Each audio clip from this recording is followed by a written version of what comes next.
Welcome to the Keeping the Nostalgia Alive show. I am your host, Billy Powell. If you're watching this on YouTube, please click that subscribe button. And if you're listening to this on anchor.fm/KTNA, subscribe to that also for our audio podcasts. Today with us is a Broad Ripple Rocket, a DePauw Tiger, avid golfer who tried to die on the golf course just recently. Jack Hogan. Jack, thanks for spending some time with us on the Keeping Nostalgia Alive show and talking about your days at Broad Ripple and DePauw and, of course, a successful career with the FC Tucker Company. Well, thank you, Billy. It's a pleasure to be here, and a couple of reasons. I'm, happy to be alive after being hit in the forehead with a golf ball about 3 weeks ago, and I'm a little beaten up still, but it's getting better. So, what did you shoot that day, by the way? Well, we did. Can you remember? I didn't get to finish. I was on the 18th hole, waiting to hit my second shot, and my partner and I were down 3 bets, so we were losing $6.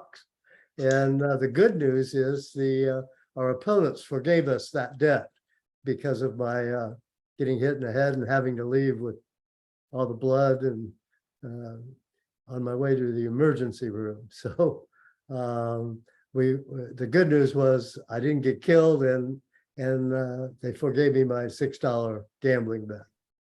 We play for big money, Jack, tell us a little bit about where you lived at in the Broad Ripple area and your family. Well, we lived over in the area near Kessler and Keystone, close to School 59, which is where I went to grade school. But we moved to Indy in 1954, just after the Milan miracle. So did not get to see that and knew very little about basketball at that time. When we moved here, I was in the 4th grade, to be in the 4th grade. And you're familiar, I know, being from Indianapolis, an alum of Broad Ripple and PS 59, that so over by Glendale Shopping Center, for those listening in that know Indy. Yeah, I went to 59, but it was a junior high when I went to 59 for grades 7 and 8.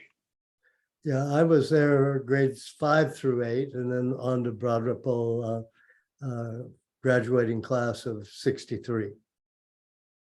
So tell us a little bit about your family. Tell us a little bit about how you got introduced to the game of baseball and basketball. Well, my dad was a softball player, and I was actually born in Canton, Ohio. He worked for a Canton-based company, DePauw, which makes bank equipment. And when I was just a little fella, he was playing softball, and I would go to the games with him. And this is when I was 2 and 3 years old, and I thought I was the bat boy. And of course, they had a bat boy that was probably 10 years old to put up with me, but it was fond memories. My dad was a shortstop, and so I wanted to be a shortstop, and that's how I was introduced to baseball, actually. And when we moved to Indianapolis, I had a friend who had a basketball court, and he invited me over to shoot some baskets, and that was my introduction to basketball. And that was in the 4th grade, and just shot a few hoops and fell in love with the game, and just decided I wanted to be a basketball player and a baseball player at that point. What did you have a favorite baseball team growing up? Well, I liked the Yankees. My parents were Cleveland Indians fans, being from Ohio, but I liked the Scooter, Phil Rizzuto, and Mickey Mantle, of course, and those guys. And back in those days, we were able to, at school, actually they had day games during the World Series, and we would watch for a little while. The Yankees usually played the Brooklyn Dodgers at that point, and teachers would give us a half hour or so, let us watch the baseball games, and it was, the good old days. Did you ever go to any Indianapolis Indians games as a kid?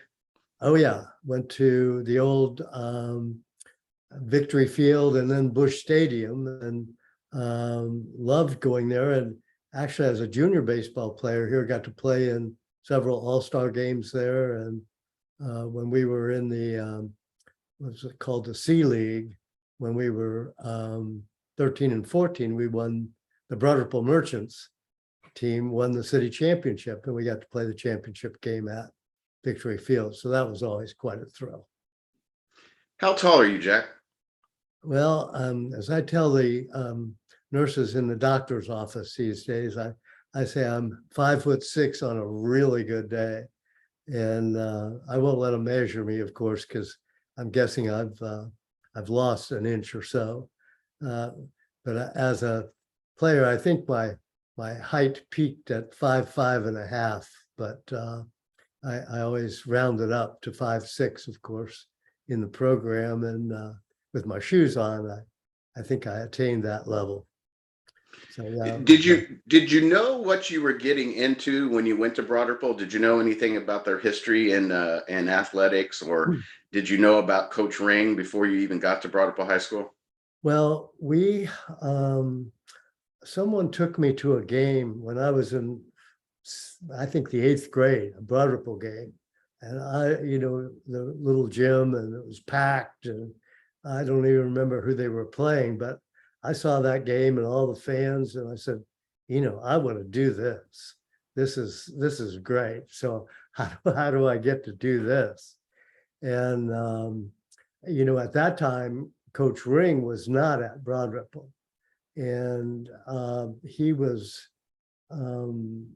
maybe at IU as a freshman coach at that time. And he actually came to Broad Ripple the beginning of my junior year. And so I had him for 2 years there, the 2 years that I was on the varsity, junior and senior year. And I started out at Broad Ripple playing football in the fall, got hurt, and was lucky to be able to be kept on the freshman basketball team. Still not sure why. And the varsity wrestling coach saw me, thought I was a pretty good athlete, and said, "You'll never make the basketball team. So why don't you be my 95-pound wrestler?" Because at that point I was about 5 foot tall and 90 pounds. So I said, "Coach Circa, I appreciate your asking me, but I want to give this a go." So I did. Coach Circa, he played baseball for Indiana University also. I didn't realize that until just recently. Yeah, and the coaches I've had throughout my athletic career were really good, and more than that, they were modest. They didn't tell us how good they were. So I had no idea Circa was a baseball player. I knew he was a wrestling coach, and he did coach our freshman and reserve teams my freshman year at Broad Ripple. And a tough guy, but a fair guy. And, he was fun to be around for me. I'm not sure the wrestlers thought the same way, but they had a lot of respect for him. Yeah, and it's interesting. Gene Ring, Indiana Basketball Hall of Fame, the Indiana University Athletic Hall of Fame, whatever they call it there. And you also had Coach Frank Baird, who I think is one of the few people that's in all 3 Hall of Fames, baseball, basketball, and football in the state of Indiana.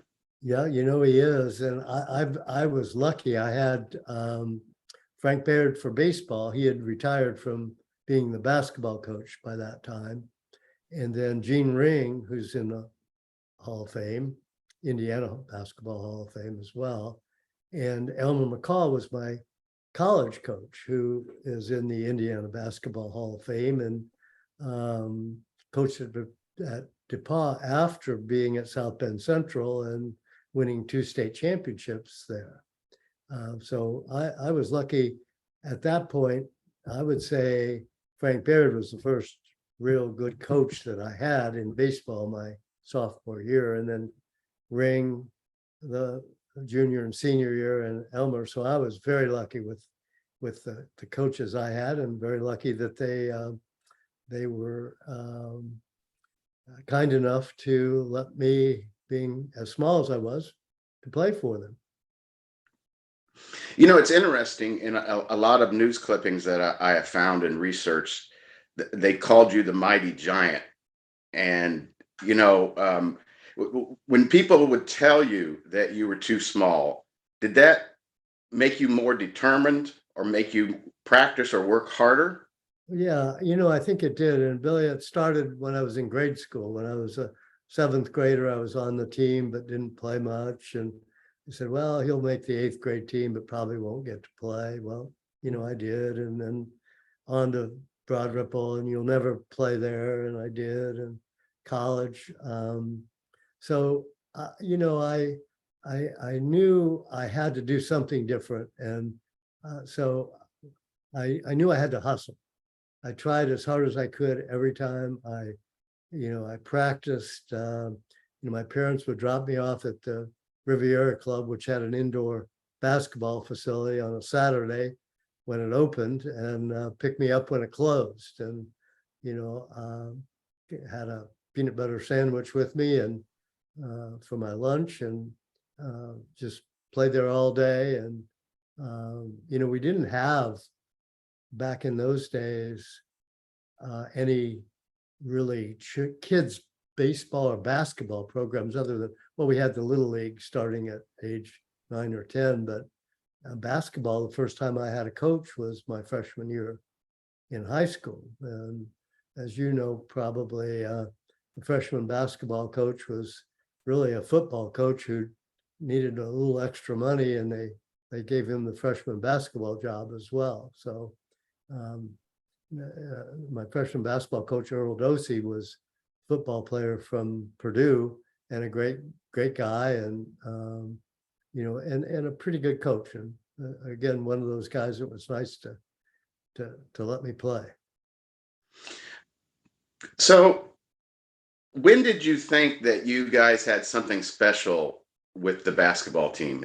And we're going to go into that that magical 1963 season.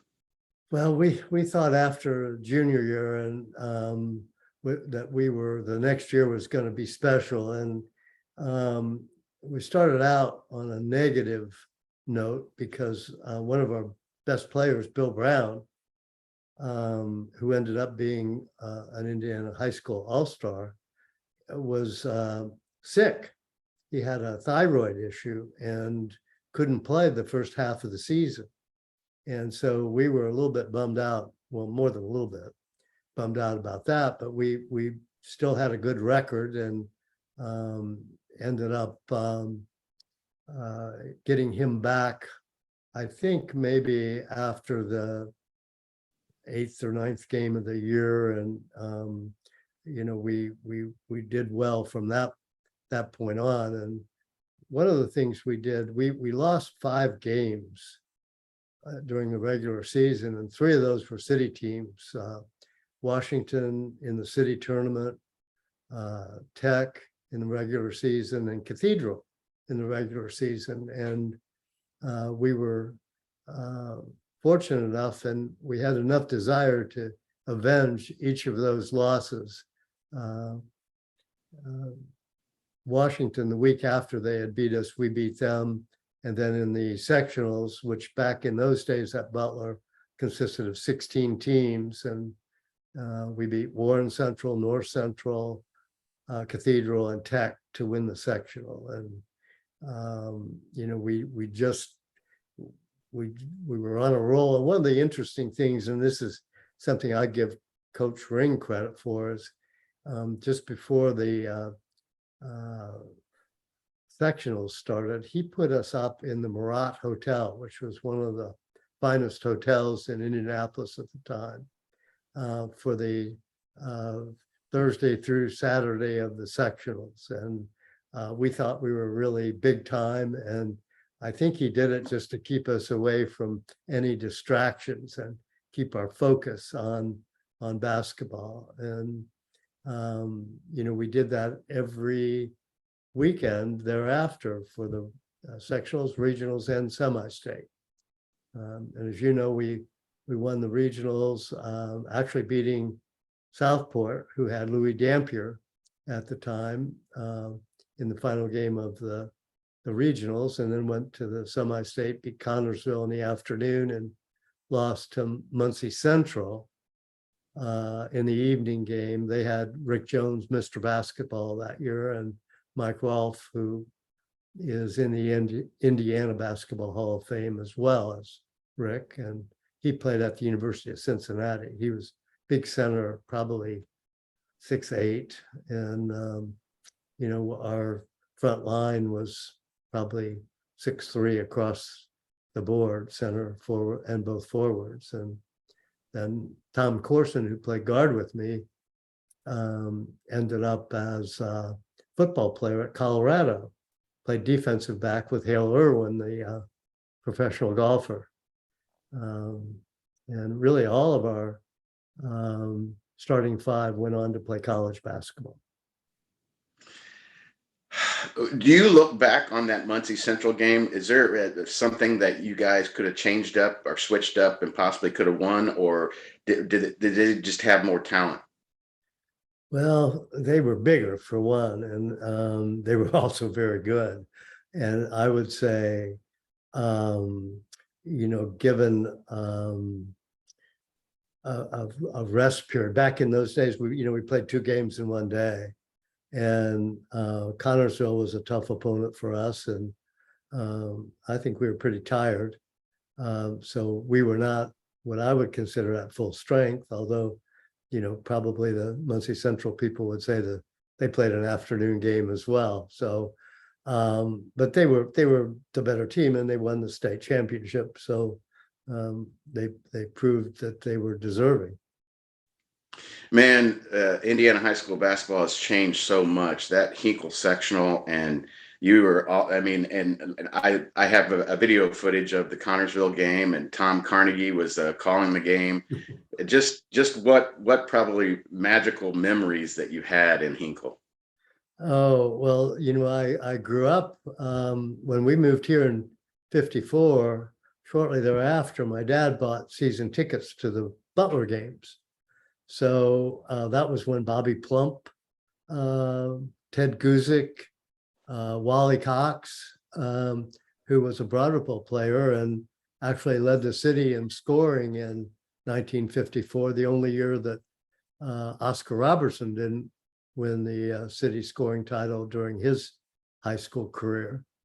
And so I became a Butler basketball fan, and loved going to the games there. And then obviously the sectionals, when freshman and sophomore, going to watch the games. And in fact, they played some of the games during the afternoon, and if you had a ticket to the sectionals, you got out of school. So a lot of kids, whether they're basketball fans or not, got tickets to the game just to get out of school. But we were there and just loved the environment. And I always dreamed of actually playing for Butler, and didn't get the opportunity to do that. Tony Hinkle, I think, thought I was too small, which probably the case, but Fred Tucker, who was a local real estate guy, recruited me to go to DePauw, and helped me with a little scholarship there. And I was able to have a nice career at DePauw, and we ended up beating Butler 3 out of the 6 times we faced them during my career there. So it was a little payback to Tony. So is that where you wanted to go originally? That was just flat out, you wanted to go to Butler? Was there would there have been another basketball jersey or baseball jersey that you would have worn or before you made that decision to go to DePauw? Well, I was offered a scholarship to go to IU to play baseball. And they also said, you can't play basketball here. And at that time, I was in love with basketball. I wanted to play. And, I was not heavily recruited at my size, and I was probably going to go to Hanover. And when Bud Tucker and I had a chance meeting, he asked me where I was going to go to school. I said either Hanover or IU, and he said, well, both are really good schools, but they're not as good as DePauw. I'll have somebody call you on Monday. And so I was called on Monday and visited the campus and ended up there. So part of my decision, I went to Coach Ring and said, what do you think? Should I go to Hanover, where I was committed to go, and or DePauw? And he said, well, if you go to Hanover, I know you can play there. You'll be okay. He said, if you go to DePauw, because of the league they play and the tough competition, if you can play there, you've done something. So back then, the conference was the ICC, Indiana Collegiate Conference, and included not only Butler, but Evansville, Ball State, Indiana State, your alma mater, and Valparaiso and St. Joe. And so it was an excellent conference. And we also played a number of large out-of-conference schools. We started my senior year, we opened up with IU, and they had Vern Payne and Butch Joyner, two Hall of Famers, and we, I think, lost by about 9 at Bloomington, but we had a pretty good game. I had a decent game against Vern Payne, and another memorable game was against Army my sophomore year. Bobby Knight was the assistant coach to Tate Slock, and we played Army, Colgate, and then Gannon from Erie, Pennsylvania on that trip. But that was fun. Do you remember seeing Coach Knight? Do you remember? No, he was not famous at that time. And, right.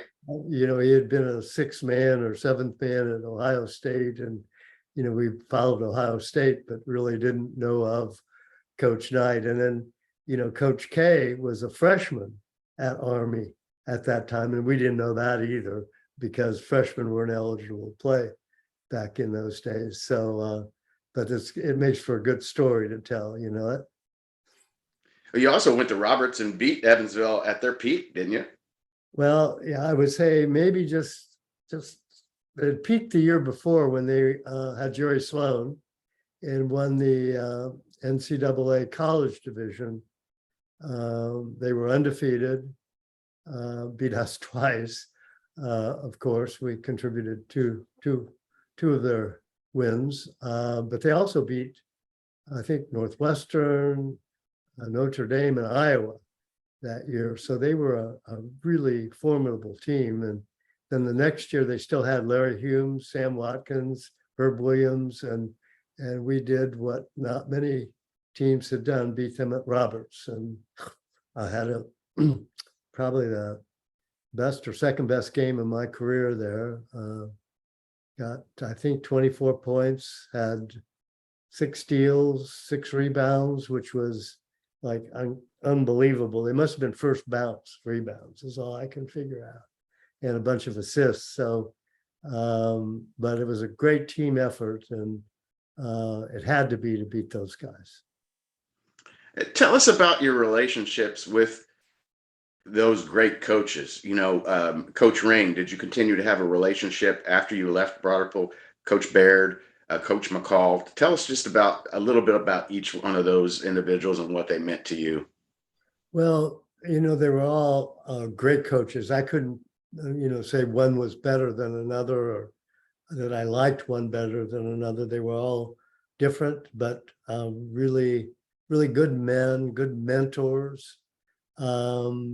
I would see all of them occasionally after graduating from Broad Ripple and DePauw. When I go back to DePauw, I would meet with Elmer and talk to him, and he would come to Indianapolis and we'd get together now and then. Ring, I was around him some after high school, but we had kind of a little bit of a disagreement. My brother was a basketball player, or wanted to be, and Coach Ring didn't let him play until his senior year. He finally put him on the team, and Mark did pretty well, but I was always a little bit miffed that the coach didn't give him a better chance. But Frank Baird I would see quite frequently, and he lived in the same neighborhood where I lived, and I would see him out in his front yard doing work, and I'd stop by and we'd chat. And he was a funny man and a gentleman, and lived into his 90s, and it was just, it was just fun to be around. When you got payback on Coach Tony Hinkle and the Butler Bulldogs, did he say anything to you after that game, or was there? He never spoke to me, and I was around him a lot after graduation too. I would see him at tennis tournaments. I get involved in playing tennis after college, and played in quite a few tournaments, and I would see him at some of these events, and he just ignored me my entire life. So, but about every 10 years, I have my sophomore year, when we went back the first time to Butler, I ended up scoring 28 points and hitting a shot with 3 seconds to go to beat them 90-88. No three-pointer back in those days, or it would have been 91-88. But so I figured that was good enough payback for him not putting me on the squad at Butler. He had 2 guys from our team, Bill Brown and Ron Salatich, who he gave scholarships to. And one of the things, and I never tell them this, of course, is that they did not get off the bench during that game, so they got to watch. And that was a little bit of satisfaction, but I also felt badly for them. Do you still stay in touch with your former DePauw Tiger basketball teammates, and of course that Broad Ripple team?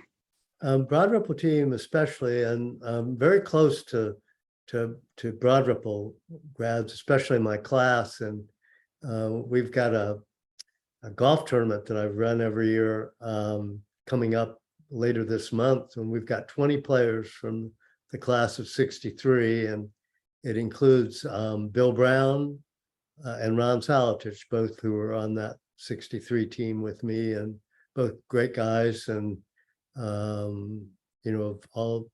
both been very successful. Bill in the insurance industry, and Ron as an attorney.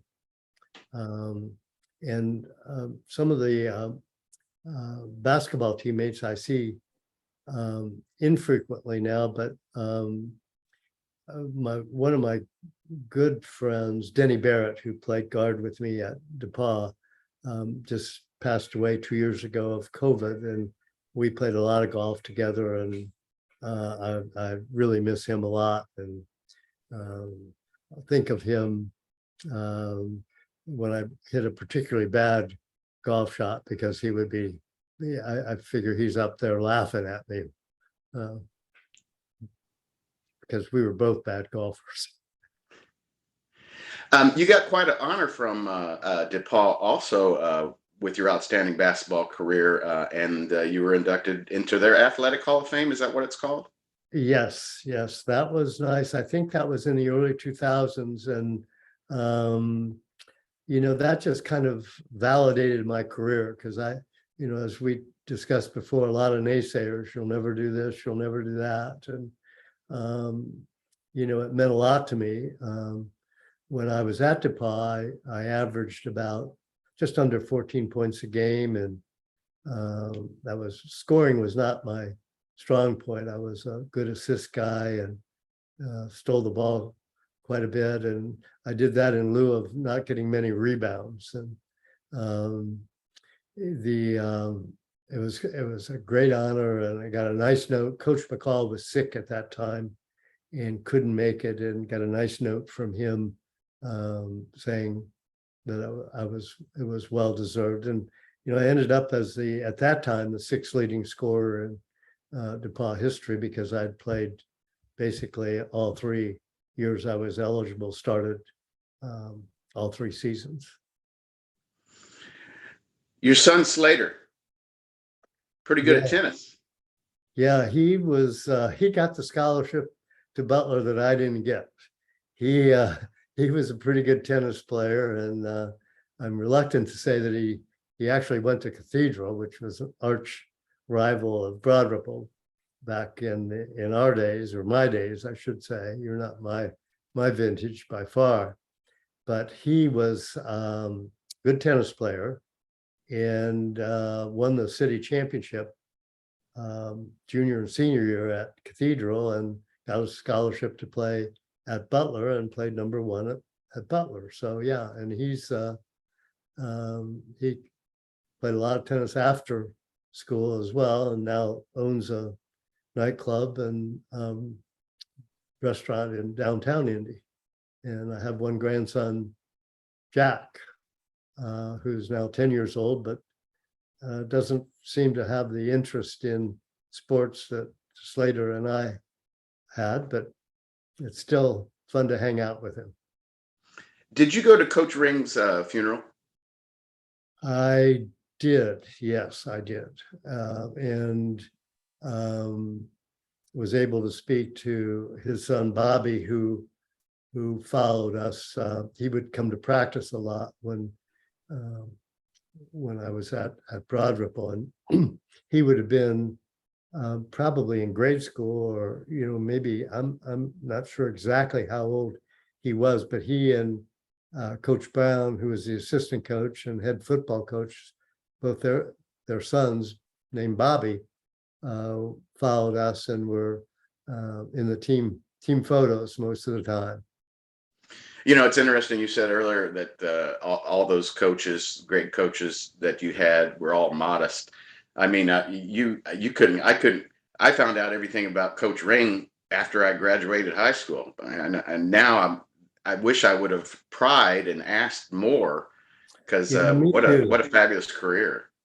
Me too. I mean, when you talk about Ring, he was not only played basketball at IU, but he was a mentor to Bill Garrett, who was the first Black player to play in the Big Ten, and was not welcomed by opponents and even some of his teammates. And Ring was a standout in helping him deal with this racism. And so I admire him for that. And, I didn't realize that Ring also played professional baseball. I think he got as high as AAA, where he played for third base for the Indianapolis Indians. And I mean, I didn't know any of that stuff. I guess we were all so full of ourselves and trying to deal with being teenagers that it was not in the cards. And Baird was the first All-American basketball player from Butler, and played in the 40s. And the principal at Broad Ripple hired him to be the basketball coach in the early 40s. And when he was trying to get him to be the coach, Baird said, well, I'm playing professional basketball for the Indianapolis Coutskis, and we'll travel by bus, and we'll be up in Minneapolis, and I won't be able to get back for my Monday classes until the afternoon. And the principal at the time said, I'll take your classes for you if you'll be the coach.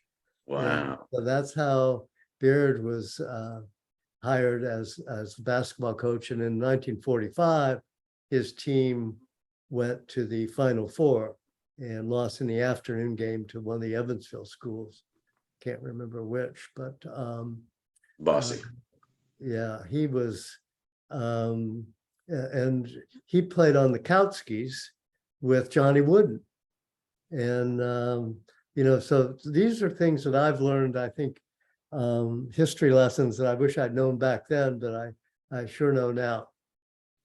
Do you still make it? Okay, one final question. I know I've kept you a little long, but I appreciate your time. But how do you feel about Broad Ripple being closed? And do you get back to DePauw, or do you ever go back to DePauw for anything? I do. Well, first of all, Broad Ripple, Billy, they have they're having their homecoming parade this weekend. And it's, even though the school was closed, I think in 2018, maybe, and the alums have started in 2019 having homecoming parades. So that's this weekend. And it's a really big deal. And also recently, the IPS superintendent has proposed to reopen Broad Ripple as a middle school and share the building with Purdue Polytech. So it may be coming back. And I would like to see that, because it's a great school through the years, and great for the Broad Ripple community. And then I try to get back every year for at least one DePauw basketball game, and end up at some of the reunions there as well. But yeah, I have a fondness for both schools, and living in Indianapolis, and being around a lot of the alums from Broad Ripple, I feel maybe a little bit closer to them than the DePauw alums. Jack Hogan, a pleasure. Thanks for sharing your memories of Broad Ripple High School and DePauw Tigers, and your Tony Hinkle not wanting to talk to you. Well, I never miss an opportunity to gloat about that Tony Hinkle thing. And, about every 10 years I throw it actually happened on my 20th birthday as well. So that was a pretty good birthday present. And about every 10 years, I throw a big party for myself, which I call the shot party, and invite my buddies and teammates from DePauw and Broad Ripple, other than the Butler teammates, because I don't want to rub it in for them. So, Billy, it's been a pleasure being with you, and I appreciate you're even thinking of me. And if you get to town again, let's have lunch or play golf. Will do. Okay. Thanks, Billy.